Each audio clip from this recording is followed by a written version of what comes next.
Ito yung pinaka-top 3 high-paying oil companies dito sa Alaska. Pero bago tayo mag-umpisa, tingnan na muna natin yung pinakamagandang view. Welcome to Alaska! Nandito tayo sa downtown Anchorage kung saan located yung dalawang company sa ating listahan. Yung unang company is ConocoPhillips. At yung pangalawang company, Santos.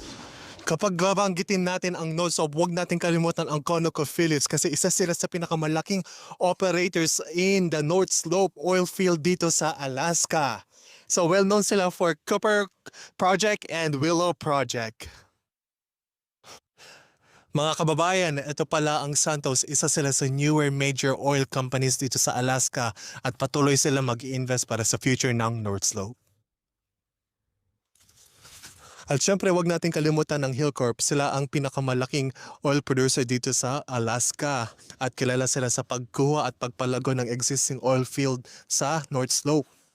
At kilala din sila sa magandang generous na bonus para sa mga empleyado nila, which is 30 to 60% ng annual salary nila, or pwede rin nila pagpilian ang pickup truck.